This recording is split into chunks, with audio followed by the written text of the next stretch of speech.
programs at EY, PwC, and Opera Solutions across India, USA, the Middle East, China, and Southeast Asia. Joining him is Beck Weeks, co-founder of Pique, a product that uses the power of habit formation in a smart way to improve people's lives. Beck has also led teams in strategy consulting at Bain & Company and public policy research for the Australian federal government, delivering meaningful results that drove change. And joining them is Musthafa PC. He worked with MNCs in Europe and the Middle East until he decided to come back to India and co-founded one of India's favorite ready-to-eat food companies, Eat Fresh Food, which today serve millions of Indians every day. And finally, we have Tareef. Tareef is the founder of Happily.ai. It's a Bangkok-based company whose mission is to create a happier workplace using behavioral science, technology, and fun. Now, he combines people analytics and AI to promote engagement at workplace and helps company build stronger, healthier environment and networks. Now, who is moderating this session? It is Divya Radhakrishnan. She is a VP of Behavioral Labs at Worxogo with over 17 years of experience in understanding human behavior in multicultural markets. Divya brings innovative solutions to help understand how different data sources can be used to address human behavioral problems. Over to you guys. Thank you very much, and welcome everyone to this celebration of all things behavior science. Thanks, Prakash, Reshma, and the team. It's very exciting to be here.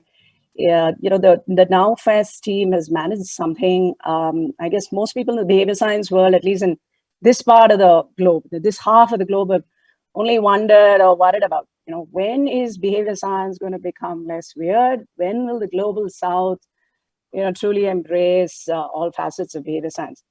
So the fact is that there are organizations that have started this journey. There are some organizations who are early, some organizations who are slightly ahead. And today we're going to talk to some of these organizations who are slightly ahead and embracing behavior science and trying to put it to work with their products and solutions. So human behavior is complex, right? So it's further complicated. There are changing circumstances, dynamic contexts that we live in and we operate in. So you can't observe this in isolation. So all of these founders, what they try to do is address real behavioral issues that affect people in a most natural context, which is work, which is home, which is life itself.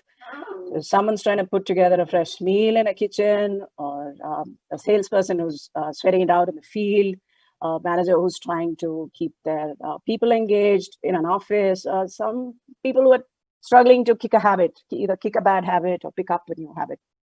So this is a real world with real problems. People and their beliefs, fears, motives, they get full exposure. And all of these founders of these fantastic products have used technology, analytics, data, and very importantly, great design and delivery to really bring the solution to life. So they've been brave. They've built their solutions around behavior much earlier than most people would have thought about it. All of them are trying to crack a slightly different problem. Some of them are niche, and some of them are age-old, but all of them are critical to our happiness, pretty much. So Prakash has done a wonderful round of introductions already to Musthafa, Anant, Tareef, and Beck, but I have a few tidbits, perhaps, which some of you may not know. So Musthafa is, sells 1.5 million cups of coffee a month. Okay, guys, 1.5 million coffee cups. But he is allergic to coffee. Can you beat that? So any of you want to be a coffee tester, you know where to go. And you get the most fantastic coffee. I'm an ardent aficionado of ID coffee. Apart from all the accolades and awards and recognition and everything that Musthafa has got, I guess it's his humble origins, which I guess makes everybody look at him with wonder. He is a bit of a wonder child, I guess, in the startup world. Beck Weeks, again, I got to know that Beck is a friend of a friend. I'm really happy to meet her here. And she co-founded Pique with Senthil Mullainathan and Mark Norton. Senthil Mullainathan is, again, I'm a big fangirl of Senthil Mullainathan, his books, and I follow him actively on Twitter, the rare occasions when he comes on Twitter. Thank you for being here, Beck. Tareef, Reef, great to be in touch with you. You have a lovely product over there, and really looking forward to seeing more of that and hearing more from you.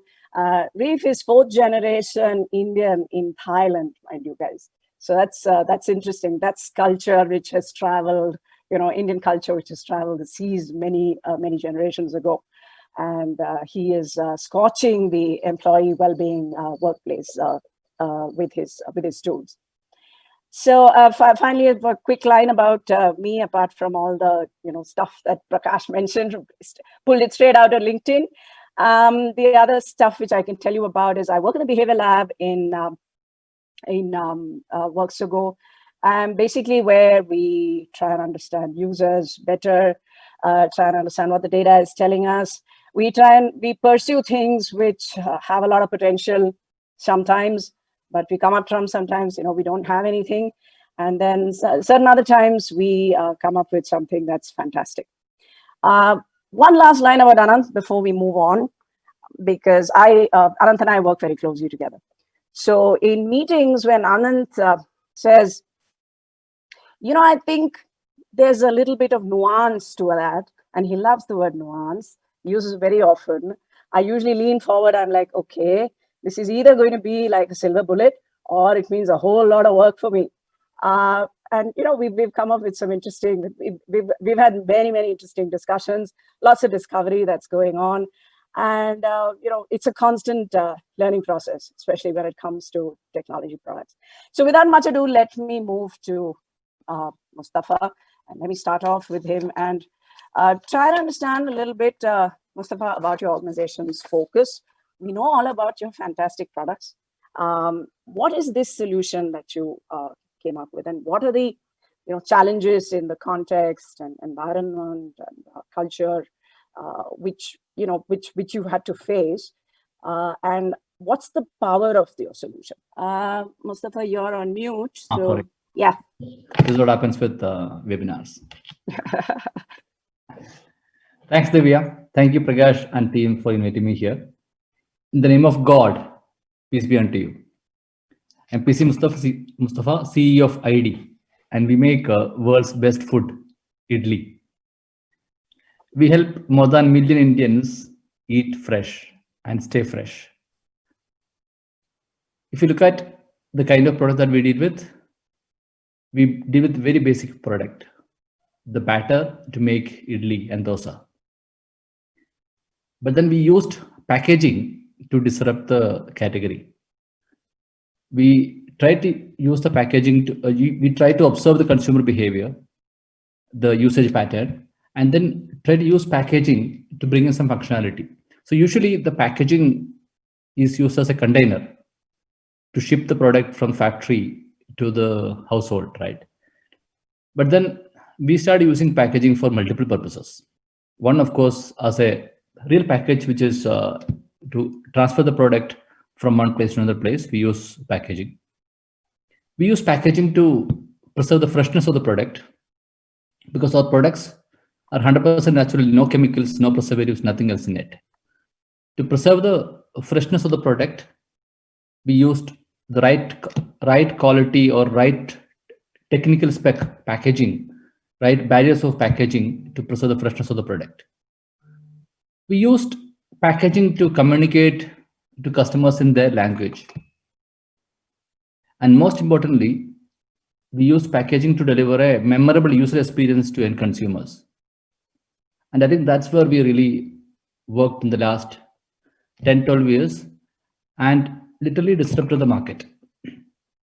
If you look at the team, we are a team of 1,600 innovators, because that's our team. There's only one criteria to get entry into ID team, and that is nothing but common sense. By the way, common sense is the most uncommon word in the world these days.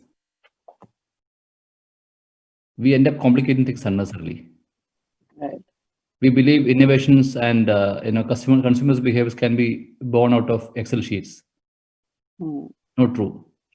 What I hope so is, if we have common sense, we can look around, identify customer problems, and then solve customer problems using common sense and simple science. So let me quickly tell you about one such innovative product that we launched, which sort of literally disrupted the entire world, which is vada. As you all know, vada goes best with idli. Vada is a great snack. Kids love vada. South Indian breakfast is incomplete without idli, dosa, and vada. But then vada is one of the most difficult snack to make at home, unless you are an expert like your grandmother. Let's look at the issues of making vada. You can't get the batter right, first of all, because getting the right consistency batter is very, very key. But even if I give you vada batter in a pack, you still can't make vada at home. Vada batter handling is a messy job. It is as sticky as your super glue. With all those pains, even if you try to make vada at home, you can't get the shape right for the vada. You cannot get the size right for the vada. New generation homemakers like Divya will end up frying fingers while frying the vada. But then there's one consumer insight out here, which probably was a disruptive idea from our side. And this was an issue, for generations. We identified as an opportunity that the most important or most difficult thing in making vada is the hole. We Indians don't eat a vada without a hole. A vada without a hole is not called vada. It's called bonda in India. So we identified that vada goes best with idli. We identified making hole for the vada is the most difficult thing for end consumer, and we played with it. We developed a packaging solution to solve that problem for a customer. Just by using vada batter, you get the vada in the right shape, untouched by hand. Let me just play the video for you. Yeah. It's a 1 minute. I think Beck will definitely need some orientation into Indian foods. Yeah. Carb rich, fabulous snacks. It actually starts off the day for us. And Musthafa has made an art out of it. Can you enable for me to do the screen sharing, please? Host is disabled me.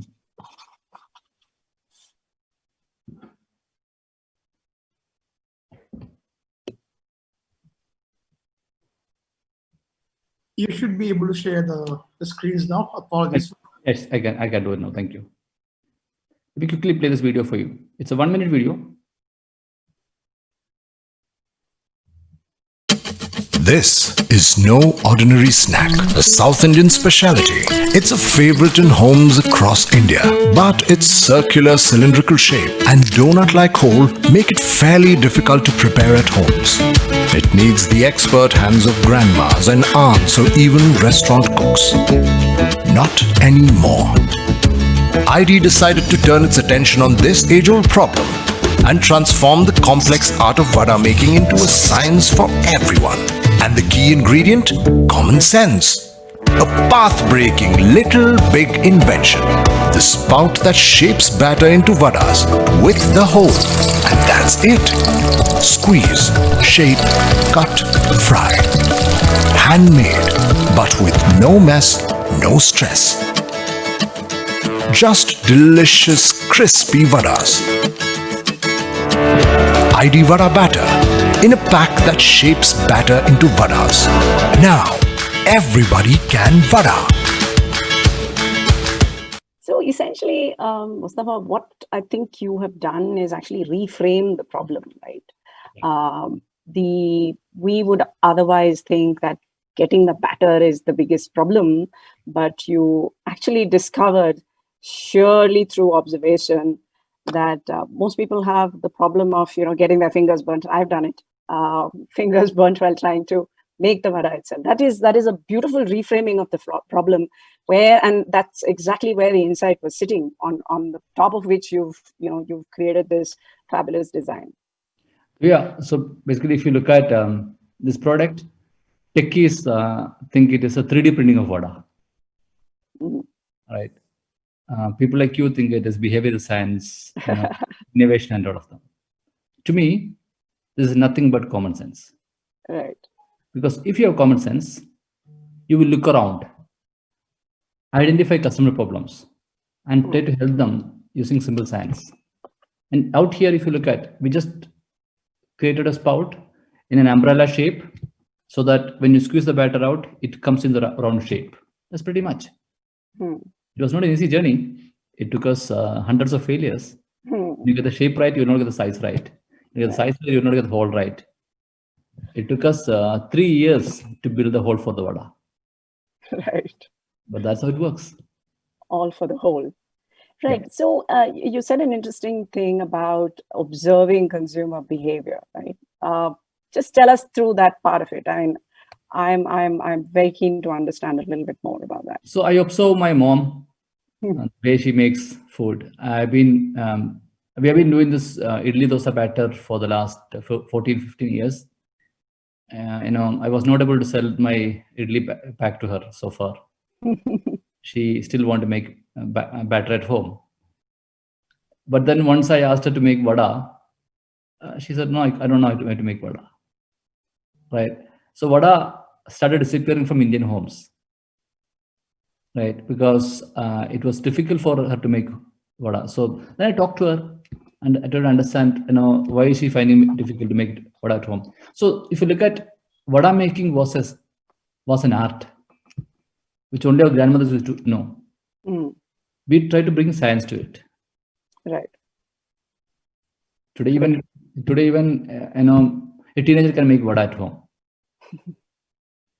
Great. Thank you, Musthafa. We'll come around again. Let me just move now to Reef. And Reef, tell us how you decided that you want to come up with a proposition around employee engagement in the workplace, and came up with Happily.ai. I've seen your really slick video. You've got a fantastic product out there. Tell us more about that. What was your journey like? Well, thank you, Divya. Thank you so much for moderating today. And thank you, Prakash and team. I'm lucky to be here amongst you all. And Musthafa, I think your product is a hole in one, pun intended.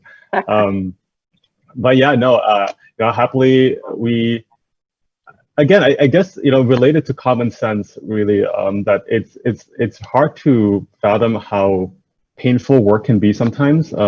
Even as a person who has been in a few different workplaces, we have challenges at work, and people aren't as happy as we should be. We work most of the time. We spend most of our lives working. It shouldn't be a chore. It should be something we want to do. And I think a lot of times, people do. It can get frustrating when somebody says, "Oh, you should just do what you love," because some people don't have that opportunity. I think happiness is also, as a word, it could be very abstract. But what we found through our research and a lot of trials and failures is that happiness isn't abstract at all when it comes to the workplace. There's actually a few things you can do right to build a happier workplace, and it's not about free food and all these other very expensive things that maybe a lot of companies really invest in. It's more about building meaningful interactions and relationships at work. It's about getting the right support from your managers. It's about having a culture of open feedback. It's about getting recognition on a regular basis, right? And we don't focus enough on those things. And I think that sometimes it feels very effortful to do these things. Sometimes it feels unnatural or foreign. Especially depending on the work culture that you belong to. In Thailand, for sure, it's a challenge. But I think that's where behavioral science can come in to change habits, to really make things that, to help us unlearn the bad things and learn and motivate us to do the right things. So that's what we've been able to see with what we're doing. Right. And you're based in Thailand. So were there some kind of local learnings that you used in building your product? Are you primarily Thailand-based, Thailand-focused? Yes, we're startup here, and as any startup trying to learn, we have to be as close to the customers as possible. So yeah, 95% of our clientele are here, but we do have customers abroad, and it's of course very it's been a learning curve to try to understand what the working culture is like here. How do we build a product that really works here, but also can work elsewhere? When it comes to behavioral science, we know it sometimes is not geographically agnostic. So how do we build something that just works everywhere? And it's something that we're learning about. But being in this market, I think it's a great crucible for us because it is extra challenging. There's a lot of old school traditions and work cultures that we have to break through. And I think that the influx of the new generation coming into the workplace is really helping us with that momentum. They're coming in without all these old biases and cultures being in the way anymore. So I think it is a fresh start for us, and it's a good time for us to really try to shape and mold the workplace into what it could be. Right. So, when you came up with the solution, did you have something like, your go-to behavior bets? What would you use to convince a user or convince a client that this is a solution that will work for you? Yeah, that took longer than I think a lot of people realize. We started off as any kind of software for the enterprise solution will start off, and it didn't look very exciting, and we're just trying to elicit feedback and interactions like once a week, and it would work for maybe 3-4 weeks, and then user engagement would just die off. And what we really wanted to do only worked if we have good data. And so the first versions of our product failed, and we were trying way too hard to get people to interact with us. So we then decided to flip the script a bit by asking, how can we build a product that people are excited to engage with not on a weekly basis, but on a daily basis? And I think that engagement for us is not about how long they spend, but it's about how do we get them to just be excited about the prospect of coming in and sharing feedback or recognizing their peers using a platform like Happily. So that's when we made a bet that we should build Happily as a game. And I think this is kind of new territory, somewhat new territory. So we're also learning about how that works in the workplace. But so far, it's been a good bet so far. Yeah. Right. Great. So your tool is essentially looking at employee well-being, right? Yeah. Right.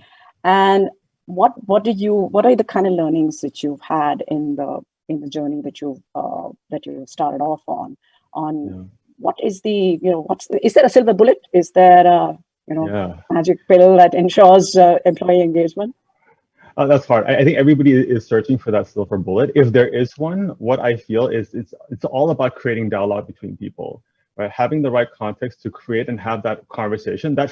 A good conversation fixes pretty much everything. It's just that we never know when to have it. We never know who to have it with. And when we do really need to have it, we choose not to. I think there's this statistic out there that we're more comfortable breaking up with a partner than we are to have a difficult conversation at work, which is like, but that's what reality is. So I think if there is a silver bullet, that's what it is. And I think Happily, a lot of times we are just facilitating that. We're facilitating, giving and initiating these conversations that we should be having in the workplace that we just don't have.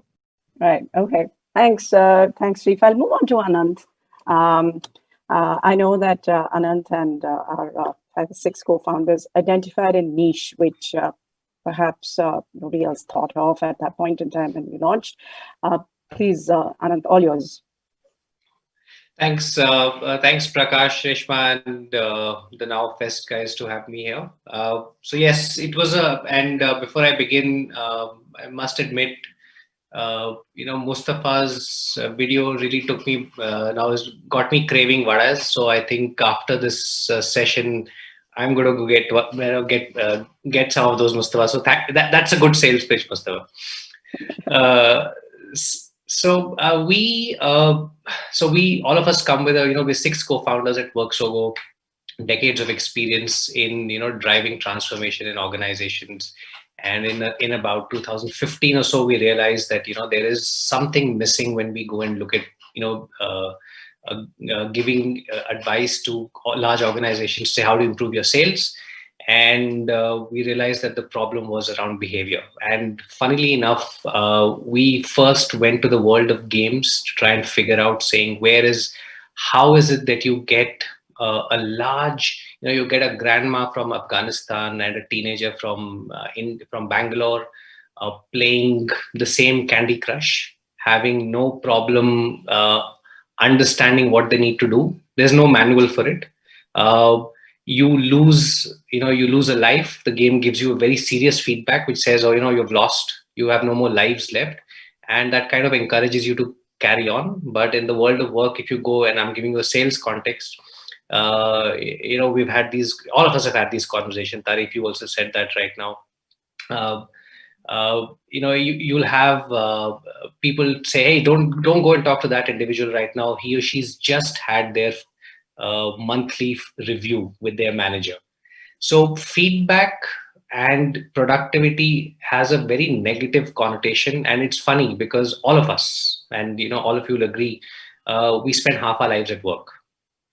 Half of our life, it does not necessarily be in the office, but we are at work. And given that amount of time, there is absolutely no way, organizations have even figured out how to get people to remain engaged, motivated, and productive.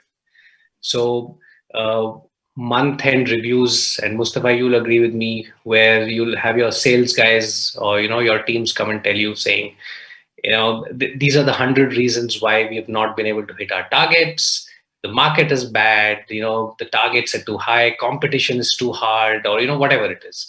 Whereas what we realize is the focus needs to be more around how do you get each one of the employees, your sales guys, to be more autonomous in the way they drive themselves around the organization's objective. So that's what we we decided that we'll look at. Now about 40 large enterprises in Worxogo, 80,000 employees later, we realized that the path we took 5 years ago seems to have legs. And while we haven't solved all the problems as far as productivity is concerned, we realized that looking at each individual, personalizing personalizing the input that we are able to give each one of the sales reps on a daily basis is the way to go. And I don't know whether this visual is, It's visible, yeah. It's visible, right? To all of you all. This is one of my favorite things, which is there is an abundance of data in organizations today, right? They have thousands of metrics and KPIs and Excel sheets or whatever analytics tools that exist there. But at the front line, the guy who's actually going out in the market and selling for you, if you ask them, there are just 2 or 3 or 5 maximum, 5 things that they're supposed to be doing on a daily basis. So there is if you give them tons and tons of information and expect everyone to just figure out all the metrics, figure out all what they need to do, and on a daily basis do what they're supposed to, ain't gonna happen. That was our essential aha moment, saying, how do we move away from just having abundance of data and having a paucity of action? How do we make sure we focus people, get them to be self-motivated using behavior design as an input? And that's how we came up with this AI coach, which looks at all the data, but essentially on a day-to-day basis focuses the attention of each one of the sales guys on the field to on a few things that they need to do very, very consistently. And if they build the right habits around those, either it's meeting customers or pitching the right product at the right time, they should see good results. And when like I said, we are seeing that by using a few of these behavioral inputs around personalizing the insight for the individual, focusing on what motivates him or her on a daily basis, and very specific 1 or 2 actions that they need to do on a consistent basis, they're able to see companies are able to see good results, and individuals are happier with the way they're able to engage with their work and be more productive for for themselves and for the organization. Right. So when you talk to clients, right, what is their first reaction to behavior science and sales? So and here's the funny part. The first few years, I think, in 10 conversations we'd have with customers, 9 of them we'd spend the entire time we had just telling them what behavior science is and saying, hey, why this is important. And even at that point, the kind of requests that we'd get saying is, hey, you know what? Can you give me some?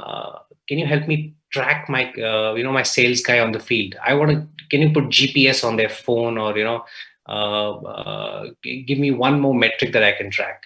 So fundamentally, in organizations and the way they are structured and the way they are managed, field forces are managed is very command and control. So I have almost like a general on top who says, okay, this is how I want my sales guys to walk, talk, speak to their customers, do a beat plan, do visits, etc. So very command and control.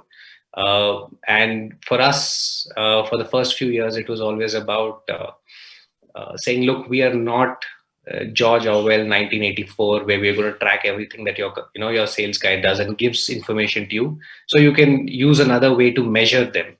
It's about not capturing more information, but how to make it more actionable on a daily basis. And also make it more contextual to your salespeople. So I'll give you an example, Divya. If you look at MISs today in organizations, it's one size fits all. If I am the top sales guy in a team, I get to see my target, I see what I've done, and I'm very happy with it. It's all greens on my sheet or whatever graph that I'm seeing. If I'm somewhere in the middle, there are a few greens and a few reds. If I am at a 50% achievement kind of a thing, I'll have more reds than greens. Does that really motivate me to act? And so I saw Musthafa nodding when I said, you'll get a lot of excuses from sales guys saying market is tough. That's fundamentally because we believe, and this is backed up by research, which says, if you show me how far away I am from my goal, and I'm very far away, the distance I have to go is farther away, I'm not going to get motivated to do more. I'm going to find reasons why I cannot hit that target. I'll come and tell you, the market's tough.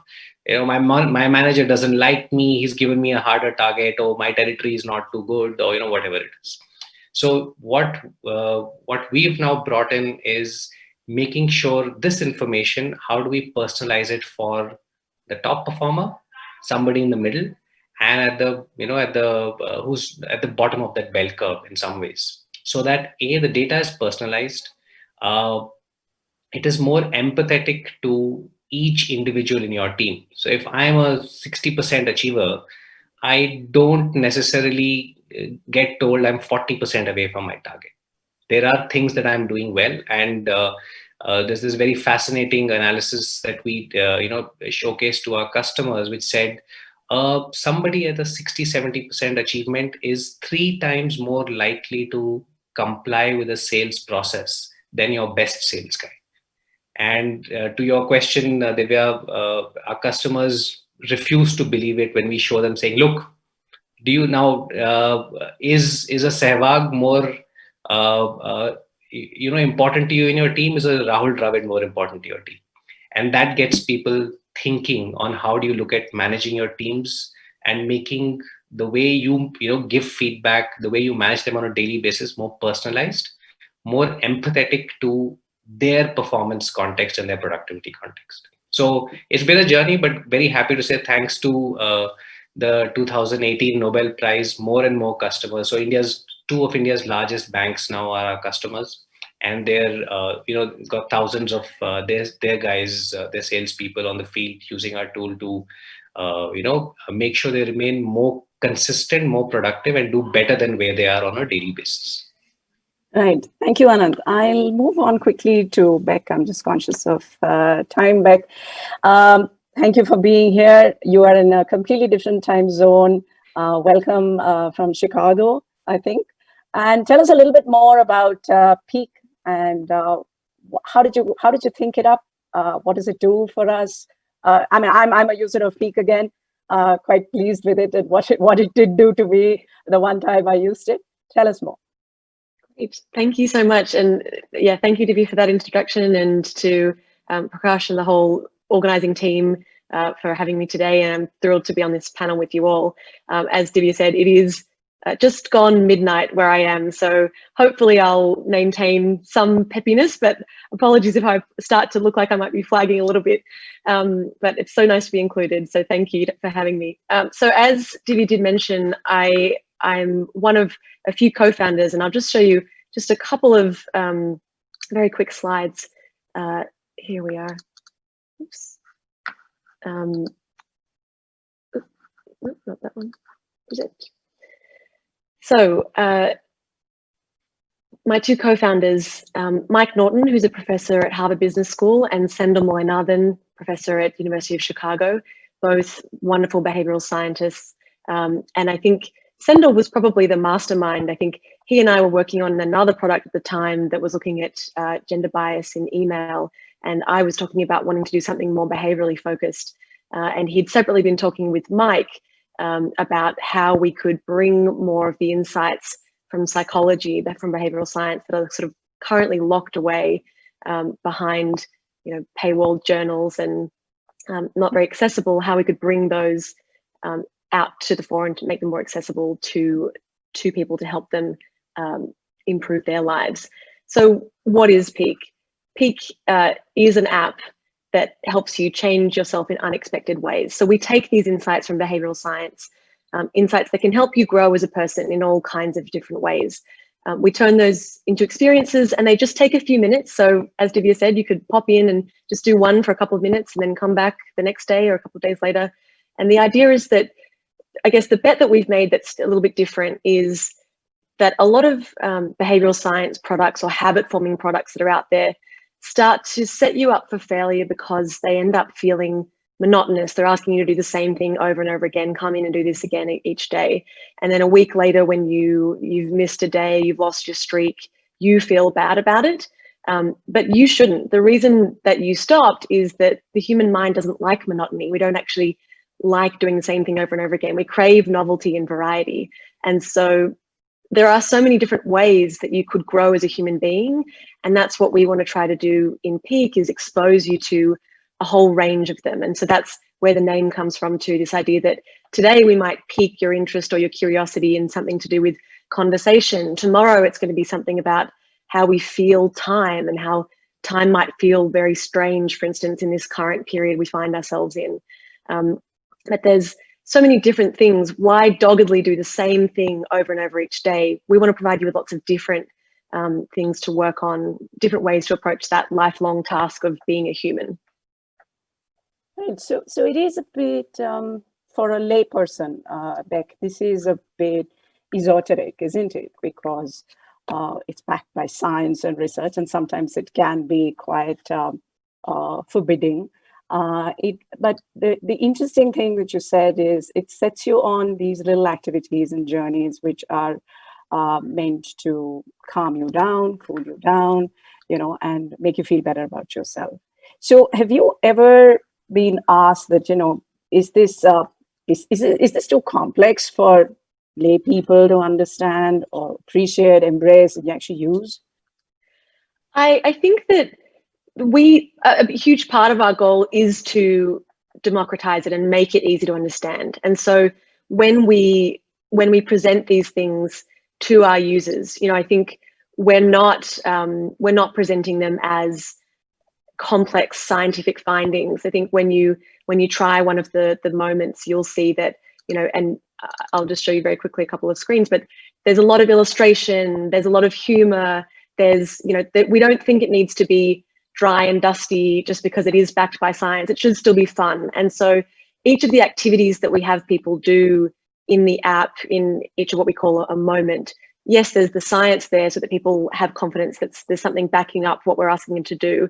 But the activity that we'll get them to do to help them live that concept is something that is very tactical. We'll take them by the hand through something, it could be as simple as implementing a new finding, for instance, out of Harvard Business School, that preparing for a conversation, even a social conversation with a friend, taking a few minutes to prepare can lead to having a more fulfilling, productive, enjoyable conversation for both participants in the conversation. And so that's a super simple example, but we'll help you actually think about a person who you're going to talk to soon.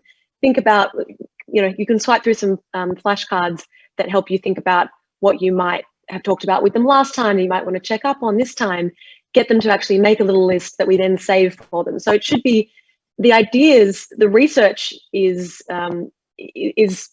scientific and academic, but we're trying to present it in a way that isn't. And so we hope that we're presenting it in context and via topics that people already know they want to engage on, like having better friendships, better relationships, better conversations, those kinds of things.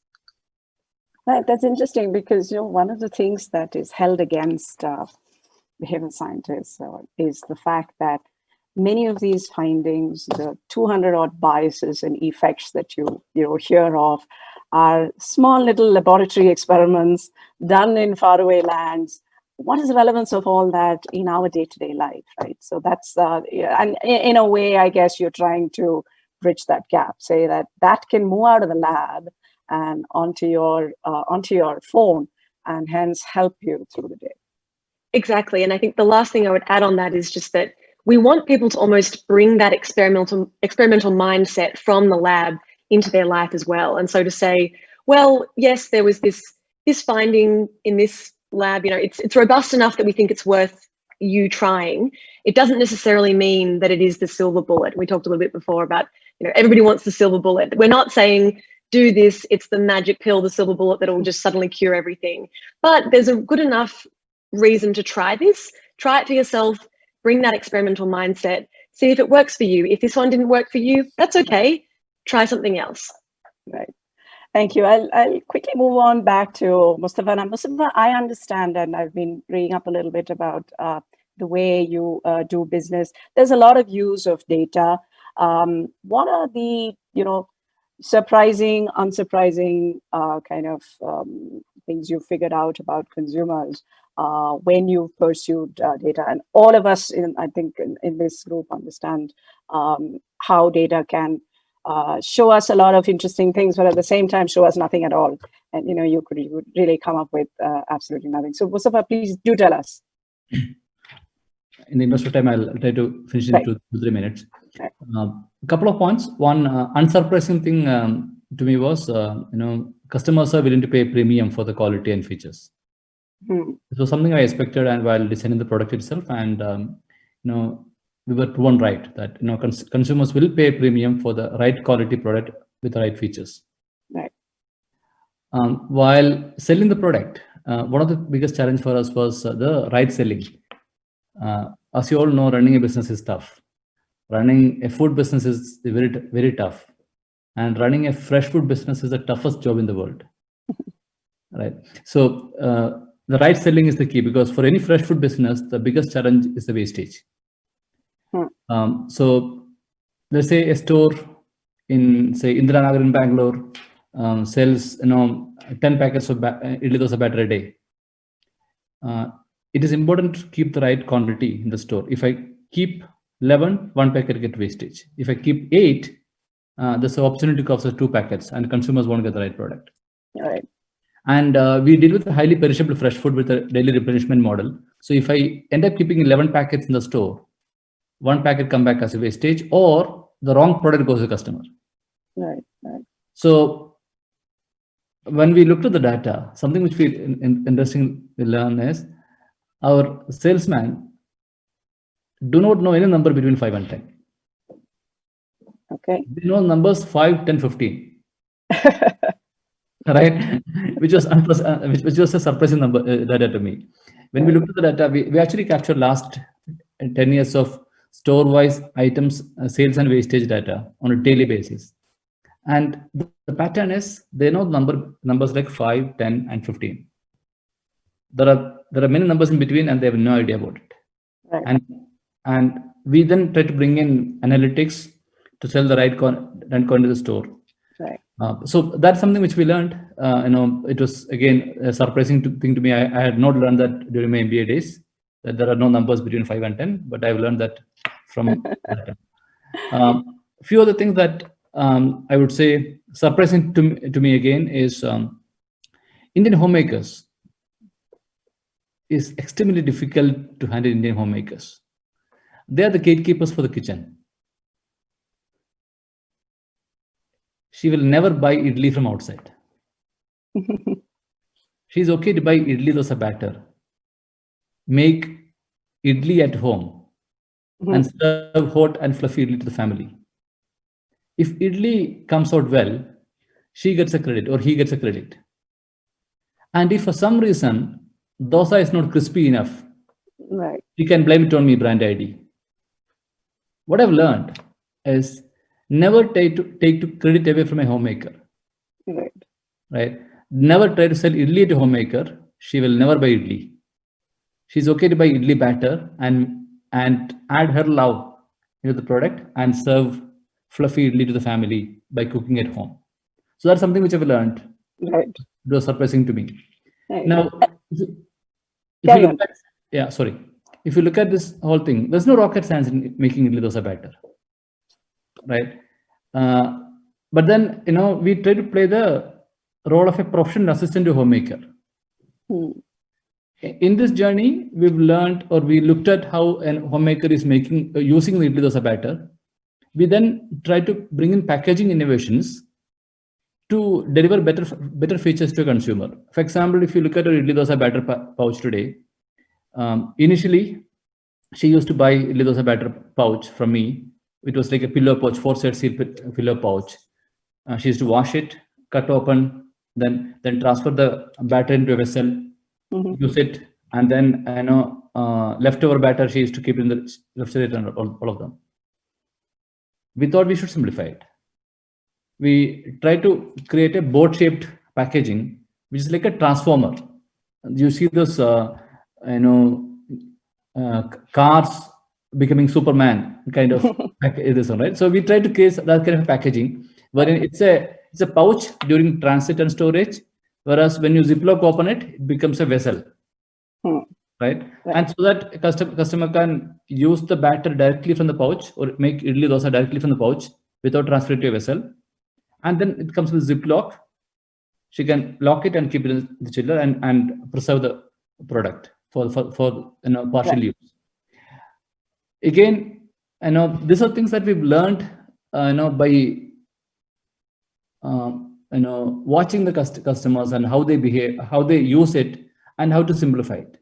Right now, if you look at one such problem that I'm now observing is dosa making. Right. Can you get the right shape dosa and the round shape? Yeah, if you're asking me, yes, I can. I can't. I'm very proud to say that. If I start making dosa, it becomes an Australia. Right. So we identified as a challenge. Now we are now working for a person like Tareef to make dosa at home. Right. Or even bake for that matter. We should ship some dosa batter. The right thickness, right shape, and the round dosas, right? So that's something which we are working on now. So I think it's important for us to monitor or observe consumer behavior. Right. Moving away from dosa, I know people will feel hungry when I start talking more about dosa. Let me make you thirsty now, right? So it is not just about idli dosa batter. So today we started as a idli batter business. Today we believe we have a very strong network in fresh food business. So I think it's also important for me to tell you about the batter business, volume as well. As I think mentioned to you initially, it took us almost 9 months to sell 100 packets. Today, we sell idlis for more than 1.5 million idli every single day. If you look at our market share, in the Bangalore market, we have a 70% market share in this business. In a market like Hyderabad, we have around 80-85% market share. Pune is around 85 to 90% market share. And Mumbai, it's around 95% market share. Right? That happens because when you have the right product, Correct. right? Yes. Solving a customer problem, Right. right? That's good enough to sell it. Right. So it's Right. interesting you say about how housewives, want credit, right? Yeah. They don't mind buying the batter, but they don't want to buy the idli. Yeah. Let me just say that, in behavior science, you say that's the IKEA effect. Yeah. IKEA makes you create these things yourself. True. And layers on more value to it than what you probably originally bought. Yeah. And you've hence been able to command that premium, especially because of both your packaging design and the fact that users feel that they have actually created it. Be the vada, be the dosa, True. she is the queen in the kitchen, or he Yeah. is the king in the kitchen. Yeah. Yeah. So just coming back, I know I'm taking a little bit of time. This is a real story in my life. 3 years ago, I was down with typhoid, Right. and doctor asked me to take a lot of coconut water. Mhm. My helper would go to the roadside hawker, bring those 2 coconut with her, and then I tried to open the coconut and drink the coconut water. And this coconut was very heavy, right? It used to be around 2.5 kg of each coconut, and she could carry only 2 coconut with her in 2 hands. Bring home, drinking the coconut was a Herculean task, right? Eating the pulp, which is my favorite, was almost an impossible task. But then the most difficult thing was when I opened the coconut, somehow managed to open the coconut. Coconut would be this large, but I get this much of water. Mhm. I have no idea what is inside the coconut, Mm. right? Isn't it your right to know what is inside the coconut before you buy it? So we identified again that as an opportunity. Right. We recently launched this product called KYC. Right. KYC is know your customer. KYC stands for know your coconut. Right. Okay. We launched simple product, coconut, but predicting what is inside the coconut without me opening the coconut. Right. So Okay. we'll show you the product and not a video quickly. So this is the coconut that we launched the market. As you can see, we have predicted what is inside the coconut. Right. We printed 350 grams of pulp, 350 grams of water, 350 grams of edible content, 250 grams of 250 ml of water, 100 gram of pulp inside the coconut. And on the left side, you'll see a sweetness level, sweetness meter. Predicted what's the sweetness level of the coconut.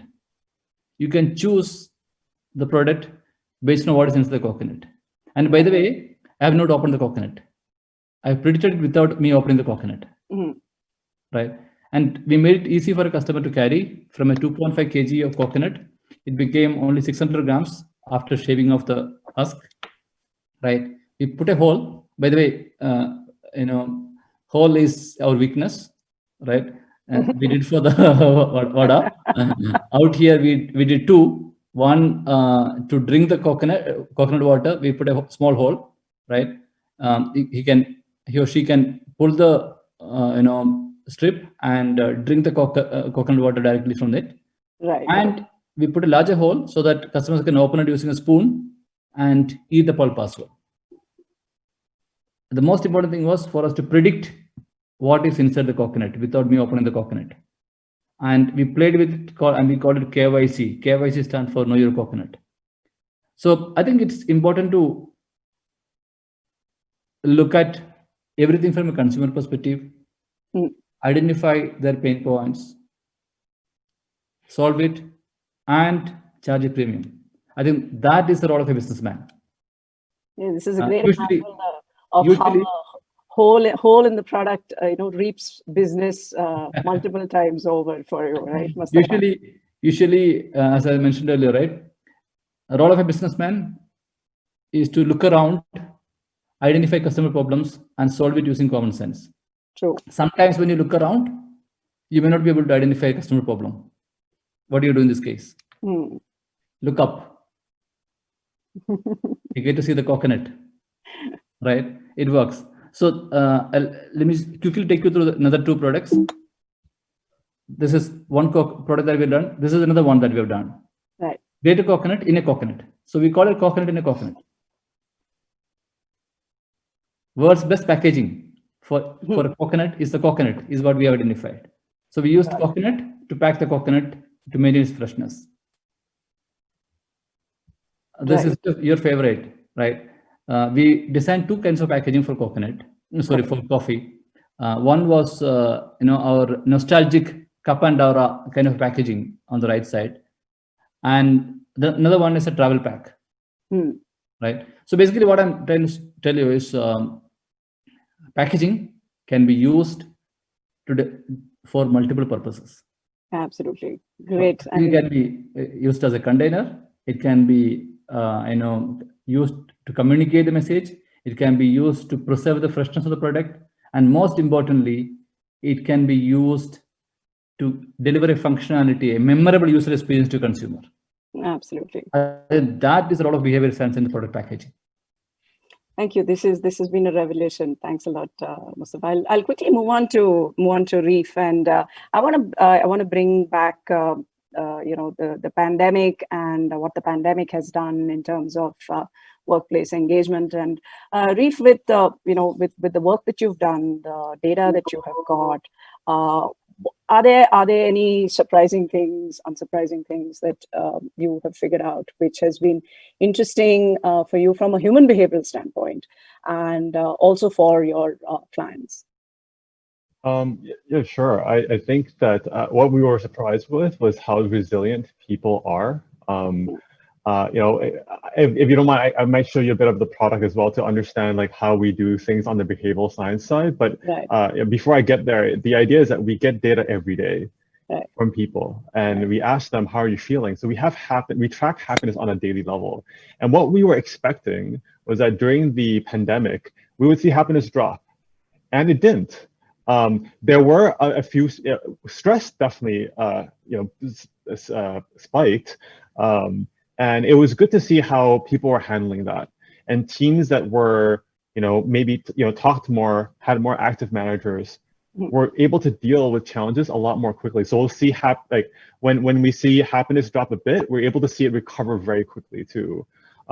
So I think that's what we were really surprised about that. And we were surprised that fundamental workplace behaviors didn't change just because the pandemic hit, just because we had to move away from home. We actually saw these needs amplified a bit.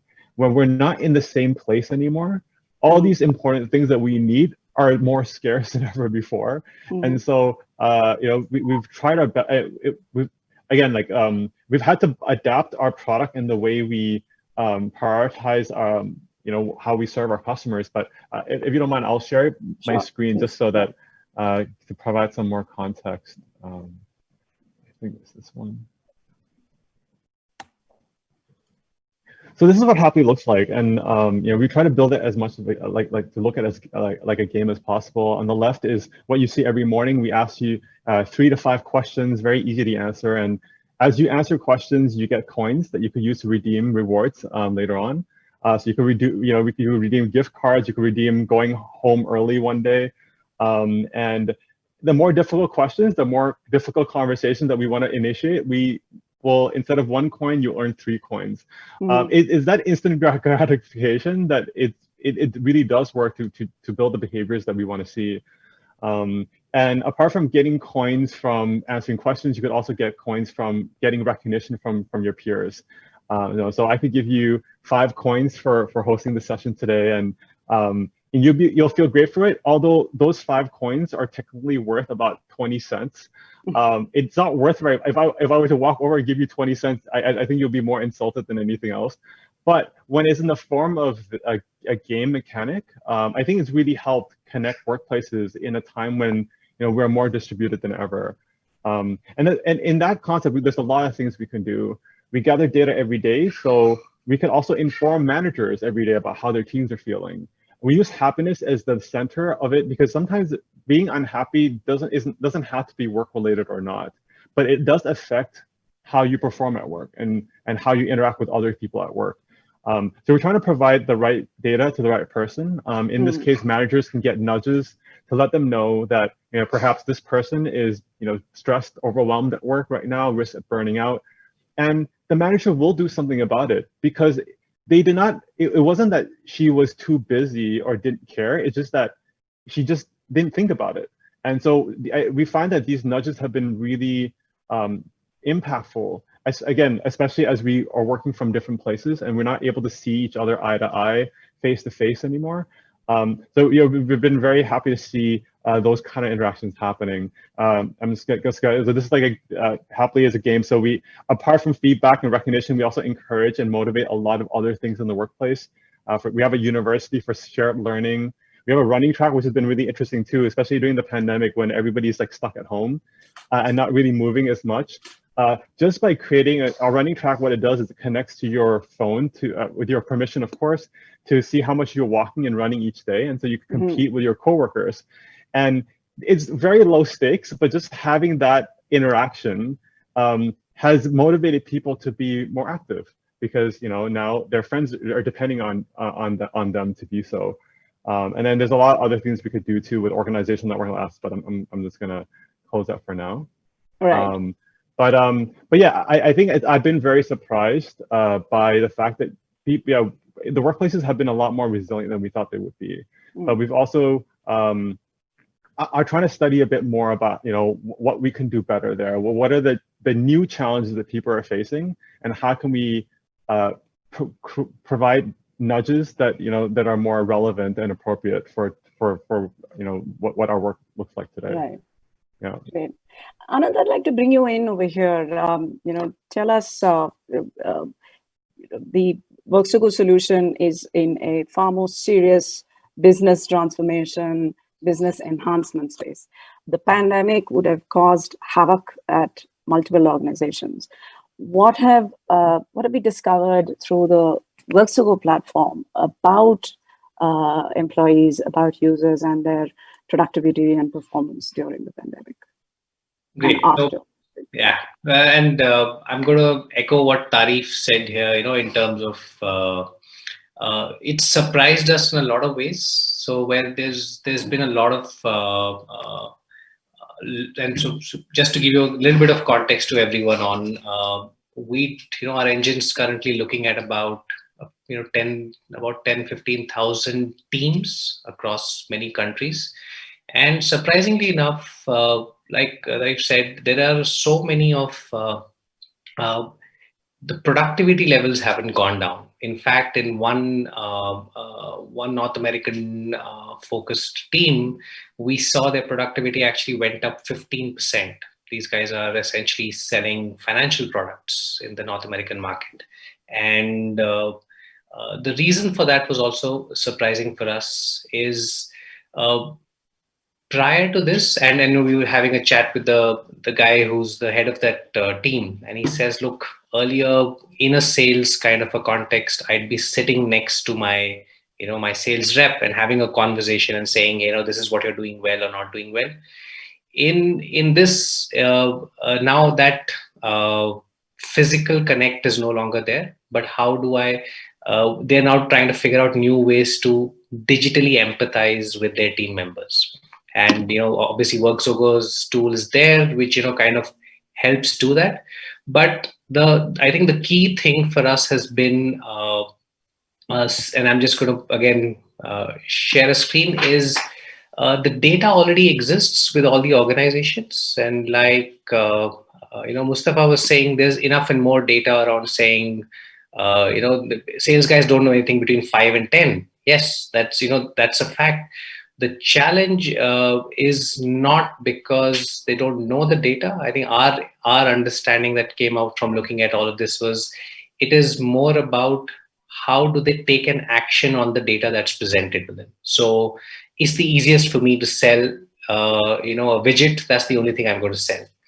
I'm now in the habit of doing that day in and day out. So even if my retailer we are working with a couple of consumer product companies where when they go to dealers to sell, they're just used to selling the easiest thing that they have in their kitty of products that they have to go in. So you're pushing your product out as compared to trying to figure out what the user gets, the retailer gets. And what the engine has shown is, while all this data that exists in all your CRMs, etc., if you're able to personalize and make it more contextual to that individual on what they should be doing, so on a daily basis, you get them into the right habit. So Divya, to your question, we saw a lot of, and again, financial services sector, one team which was looking at collections, loans collections, reminding customers to pay up on time, etc. You no longer can go and meet a customer and collect that EMI or get them to pay up for that installment. But over this period, they were able to actually be more productive sitting at home, just making phone calls and getting their customers to promise to make those payments, and then following through to make sure it happens. So completely new behaviors learned, productivity goes up, primarily because the way the engine works is it's not going to just keep showing you data, but it makes it contextual to you, tells me, kind of focuses you to build the right behavior around the things you're supposed to do. And Beck, you spoke about this around, getting into a streak, doing something consistently, repetitively, small actions that you take, you get into the habit of doing it. And that's what the engine drives as far as that sales context is concerned. So in this pandemic, we have surprisingly seen productivity actually go up for teams who were in the mode of doing the right thing. Only that thing changed from physically going and meeting someone to now doing it virtually, in some form. Sure. And similarly, just to not just from the team context, even from the way managers are now engaging with their team members, no longer being able to do it physically, going and saying, hey, well done, you're doing a good job, but now more being able to digitally and virtually manage their teams so that they're more productive. So I think teams in this in this new changed context, teams who had the right behavior, managers who had the right kind of empathetic way to give feedback personalized to each individual, have actually bounced back, have been more resilient. In other cases where it was more command and control, where a team, a sales rep waits for my manager to tell me what to do today, those are the teams we've seen, and this is all data backed, where we're seeing them struggle to kind of get back to their productivity levels that they were supposed to. And so when we speak to the CXOs and go and talk to them about it, we're seeing an increasing realization that using focusing on the behavior of the individual, looking at behavioral science as an enabler, again, not a silver bullet, but an enabler to be able to build these more resilient, more productive teams. There's a lot more acceptance to the fact that this is really something that should be looked at more proactively rather than reactively. So a quick question, actually, to all three of you, Anant, Tareef, and Beck. Is it possible to digitally change behaviors? Trying to put your solution on its head. Is it really possible to digitally change behaviors? Please, one of you can answer. You can start. I don't think anyone's going to say no. Yeah, I'll go second. We'll go first. I mean, I think it definitely is. I would say, aside from just all of the behavior change research, there's some interesting research that shows, for instance, when if someone has to disclose something a bit more sensitive about their health, for instance, they're actually more comfortable doing that, not to a human, but instead through a form or to a bot or something. So I think there are some situations where actually the digital vehicle can be even more effective. And for instance, there are things where certainly I think digital over things like a book or a podcast, we think in our app, we have people being able to actually sort of go through options and select something and go to the next screen. And we can make that experience much more interactive in a way that you couldn't deliver through something else. So I think digital provides a whole range of really exciting opportunities to try to make that behavior change more embedded. It's a little bit like the anonymity that digital offers, right? I think since you took up the example, I guess in the financial services space also, you do hear that, especially in India, and I think there's some research that was done by the RBI a year or so ago, which said that when lower income people have to reveal about either their financial status or their financial knowledge directly face to face with a person who's considered an expert, there's pretty much no revelation. And on the other hand, when you do it digitally, it offers a nice little thin, transparent barrier, which makes it easy to have that conversation. Absolutely, and I think it ties a little bit back to what Reef said earlier about we don't want to have those difficult conversations, and it's much more difficult to reveal that to a person than to reveal it to a form or to a bot of some kind. Right. Okay.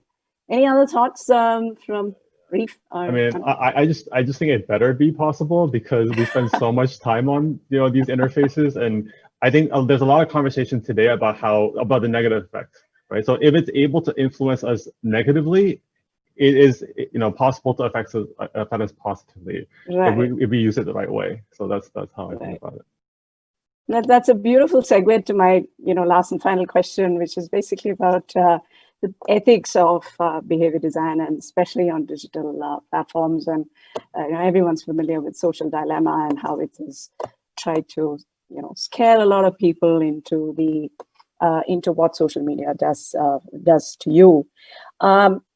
Tell us about, could you tell us about how do you take ethics into design in your products? I could quickly go first then. Yeah, I think the hardest part to swallow about watching the social dilemma was just the fact that everybody said they never intended that what they built will be used nefariously. And that's hard, because today I'm not intending Happily to be used in a negative way, but then it makes us really look in the mirror and scrutinize every single design decision we've made. I think fundamentally, though, it's about the objectives in which we're doing something, right? If we were trying to build engagement so that we could increase our ad dollars, that's not beneficial to the person that's interacting with us. So I think for us, it's about staying true to that. If we're going to engage with an employee on Happily, we have to better make sure that every single decision that we make and every behavior that we're trying to elicit is a positive one that will make a positive difference. So it's just about just being a lot more critical about our decisions. Right.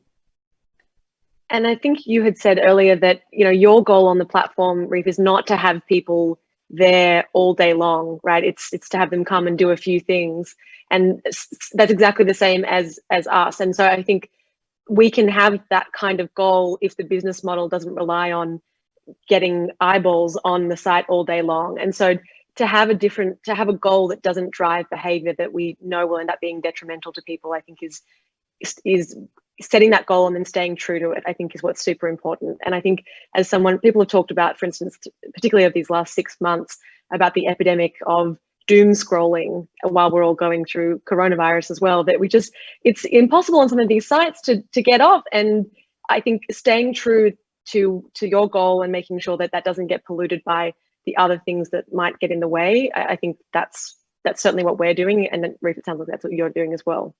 Yeah, I tend to agree with Reef and Beck, and no surprises. But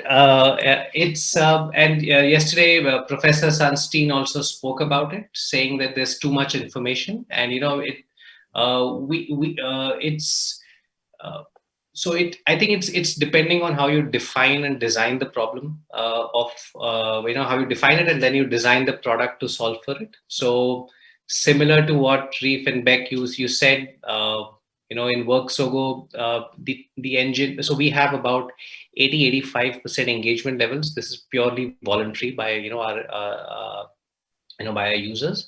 But the interesting bit is it's only 10 to 15 minutes a day. And this is usually the time you're checking in with your coach, or checking in with, where, as a manager, who do I need to, interact with, chat with, give feedback, or, have a conversation with. And so if it's designed properly, I think it can definitely be a tool for good.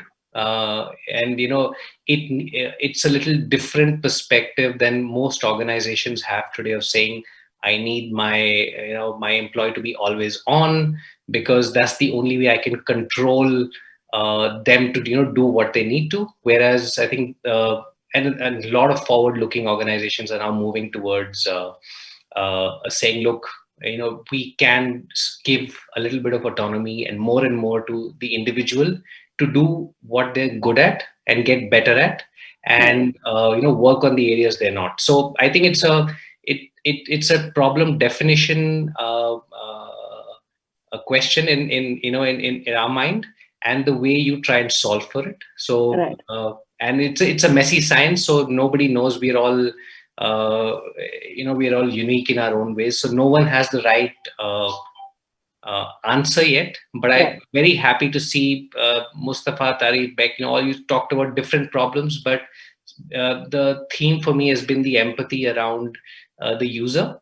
So I think as long as we keep that in the focus and make sure we're solving for the right thing, this will be a huge movement for being a force of good rather than a force of evil. Right.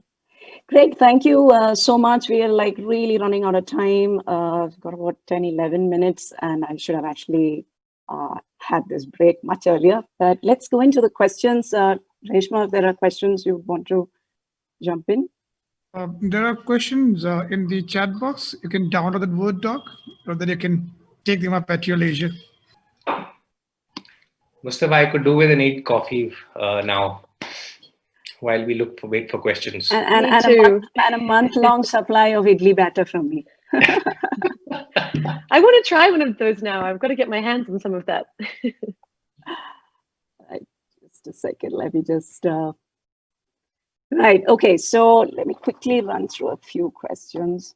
I can see one quickly that's just about Pique that I can answer in 5 seconds. Which yes, is, unfortunately, it is only on iOS for now, but we're building for Android is on our roadmap. So stay tuned. You can put your email in on our mailing list on the website, and we'll let you know when we're live on Android. Right. So there's a question again to Beck from Jafferi, who asks, how can apps go beyond being mini personal behavioral consultant? Does success of an app mean users stop using the apps and become independent in keeping up with good habits? I mean, that is actually one of our goals long term, is that we get people to develop this mindset for themselves of being curious, trying new things, noticing things in their own behavior, and that ideally that starts to become something that they are doing by themselves. So yeah, in a perfect world, maybe certainly people should be able to do some of the earlier things by themselves and then graduate to doing even more kind of advanced things. But I think that there's always something new to learn. There's always new research that we're going to want to help people implement. So I think there would always be something that we would be able to offer to people. But for sure, I think developing that muscle for themselves is something that we hope people can start to do alone without the app. Right. So there's a question from Ganesh Radhakrishnan. I guess it's for Reef, but Anant, maybe you could also attempt it. Since it's been easily tracked by the employer, how much are employees willing to be honest about how they feel today? Are there any initial hiccups or any surprising insights over there? Yeah, had same question. I think in terms of building habit, Beck would be much better at me in answering. But what we have observed from the data has been very interesting, that we see it over and over again. After we launch Happily, we get these really artificially high happiness rates, right? But there's something that happens at about the 3-week mark, which is like the 21-day magic number, where companies will start to see it just significantly drop suddenly. And that's when the feedback becomes, oh, I don't know, like I'm just answering these questions to get coins, to actually, I'm more comfortable now. This is a habit. I feel okay and safe to share my feedback. So we'll say it will take about 3 weeks for you to get honest data. But once you break that barrier, that's when the magic happens, right? That doesn't happen if you're going to only measure things once a month or once a year. You're not able to break that barrier. So yeah, that's what we'll be able to see. Yeah, I agree with Reef on that. We've seen something similar. The magic number for us, Reef, seems to be about 8 weeks. But since for us, it's more around their productivity. So is there hard metrics that we're looking at, how many customers met, or how many products sold, etc., etc.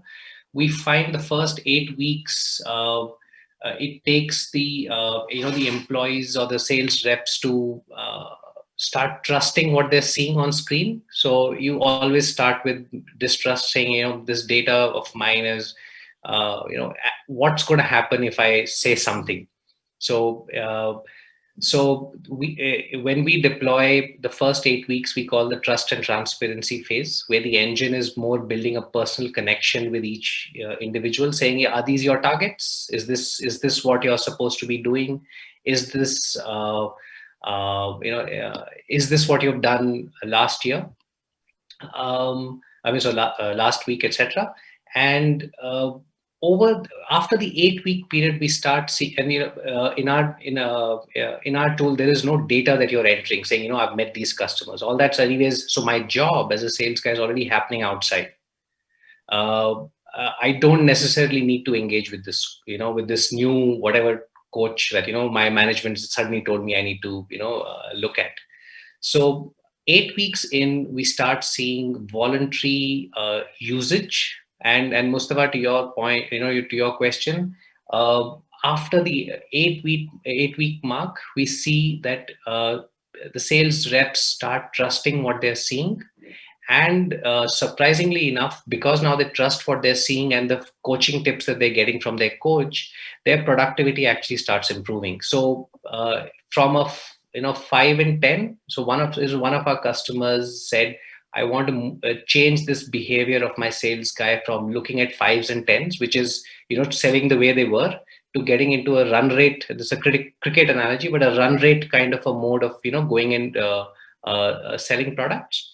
And that starts happening from the 8-week mark onwards, because I'm trusting what I'm seeing. So I'm okay with whatever information I'm getting. It's not intruding in my space, and it feels more personal to me. So it's not just saying, hey, you're a 60% achiever and now you need to do 100%. You'll try and get me to be slightly better. It'll kind of coach me on my motivational persona. So in that sense, it's again to the last question, right? It's no longer a George Orwell track, monitor everything I'm doing. It's more about how it's helping me get better at my job in the way I'd like to get that feedback. So 8 weeks in, we see across the board, each and every individual start doing a little better. And and being okay with the fact that this is a coach, and it's helping me. It's not just here to monitor me so that my manager can have another stick to beat me with. Right. There's a question which I think is for Musthafa, but again, it can be taken by others too. So when they say you observe behavior and make an art out of it, after that observation to innovation, what are the efforts that it takes to make this art into reality? So I think, Musthafa, you'd said it took 3 years to make the the Vada delivery system. So what was that journey like, if you could just quickly tell us? So I think I'll try to simplify it in like 1 minute. Yeah. First thing is to observe customer and pick one issue out of it, right, that you want to play with, right? You cannot be solving all the problems, but solve the most important problem for a customer. For in the case of Vada, our biggest problem that we want to solve was the hole for the Vada, right? So we identify that as the opportunity. Then try to solve it in a very simple way, right? And that is an experiment. Right. In fact, just for information, making dosa in the round shape is an opportunity, is a challenge that we identified 10 years ago, right? I still don't know how to solve it. Probably the next 1 year I might solve it. So it takes time. You need to be, or I would say, you need to be prepared for failures. Right. So let me just end this message with one observation from my side. Usually, organizations celebrate success. When we get something right, we celebrate success, right? but we never celebrate failures. But if you have to get product like Vada, you need to start celebrating failures and reward employees for failures. That's the only way for you to get the product like Vada. Wonderfully said. So it is success is not a destination; it's a constant journey.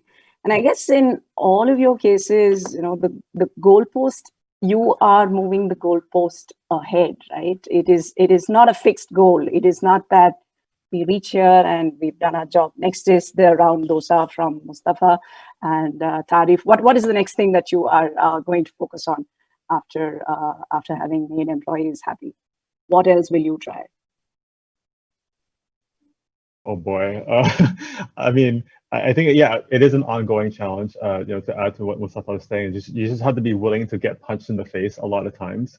I think we are in reaction to flinch and to go away from pain. And so we don't want to get feedback. We don't want to get the honest truth that this doesn't work. But I think that's what it is. I think what's next, I can't say yet, because I don't know what the workplace challenges will be in a year or two. But I think that just having that mission that's very clear means that we'll adapt as we need to, as the world evolves as well. Right. Any last thoughts from Beck and Anant, and we can close the discussion? I just, as an Australian, when I heard about possibly seeing dosa in the shape of a map of Australia, I want that. I know that that's not how it's meant to be, but I'd love to see it. Thank you so much, Divya. All right. And there were closing words out there. I'm sorry I interrupted. Please carry on. Yeah, I was just waiting to hear from Anant, and then I'll. No, I'm sorry. So well, thanks so much, Divya, Prakash. I think the last 3 days have been really wonderful. The wide variety of speakers and the entire theme gives me hope that behavior science as a movement is here to stay. And the application only grows. Also gives me hope that it's not going to. It's a force for good. So yeah, looking forward to more of these. Thanks for having me. This was a very fun panel, and yeah, look forward to catching up with you all again. Yeah, soon. Yeah, thank you, everyone. It's been great for me too. I mean, I was very pleased to take away some very key insights, right? I mean, how you think about behaviorally framing the problem, how you don't run away from data. Lots of data is good, but not always insightful. It takes effort. There's uncertainty. You've got to pursue it because you think that there is some ultimate goal, some perfection that you want to arrive at. But it would take time, and these are all people who are moving that goalpost forward, and we only can look forward to more and more interesting products from each of you, and more interesting solutions. Thank you, everyone. Thanks, Prakash and Reshma. Thank you. Thank you, everyone. See you. Thank you so much for being here with us, Divya, for the fantastic moderation. Tareef, Musthafa, we know you got mad busy schedules.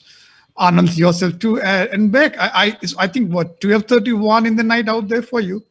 1 a.m. 1 a.m. My oh my. Okay, I know what to take for that. It's a coffee, but it's a fantastic company called Ed Fresh. They make really good coffee. So thank you all for being here. It has been an absolute pleasure, and we have got another 20 questions that I can see lined up. I got people messaging saying, please record this because they want to revisit this. We are recording it, and we'll take your leave now, but thank you so much on behalf of everyone who has joined in from different corners of the world. Thank you. See you all.